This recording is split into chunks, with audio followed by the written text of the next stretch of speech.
Next, we move on to specification number 3, which asks us to describe the flow of energy through food chains and food webs, including energy from light, energy in living organisms, and its eventual transfer to the environment.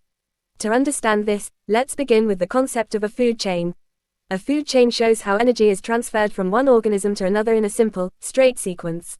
Every food chain begins with a producer, and the ultimate source of energy for almost all food chains is the sun.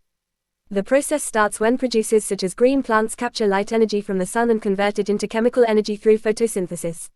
This chemical energy is stored in organic substances such as glucose and other food molecules. Because producers can make their own food, they form the first trophic level in a food chain. When a herbivore feeds on a plant, the stored chemical energy is transferred from the producer to the herbivore. When a carnivore eats the herbivore, energy is transferred again to the next trophic level. In this way, energy moves from one organism to another through feeding relationships. The arrows in a food chain always show the direction of energy flow. They point from the organism being eaten towards the organism that consumes it, indicating the movement of energy through the ecosystem. Each stage in this sequence is known as a trophic level. However, in nature, organisms rarely depend on just one food source. Most animals feed on a variety of organisms, and many organisms are eaten by more than one consumer. Because of this, food chains become interconnected and form what we call a food web. A food web is a network of linked food chains that shows the multiple pathways through which energy can flow within an ecosystem. Food webs provide a more realistic representation of nature because they illustrate the complex feeding relationships and interdependence among organisms.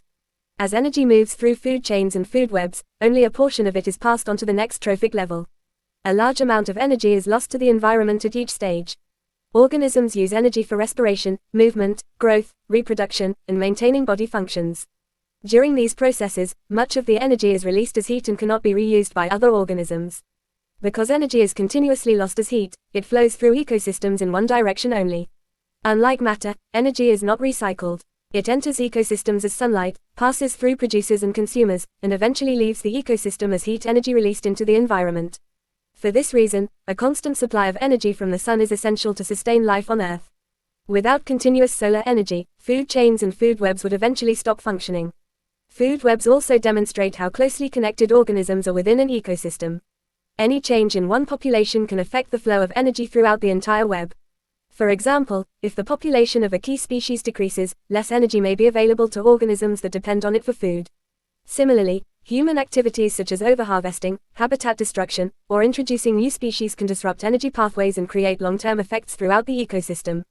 Therefore, food chains and food webs illustrate how energy enters ecosystems from the sun, moves through living organisms by feeding relationships, and is ultimately transferred to the environment as heat, making a continuous input of solar energy essential for life.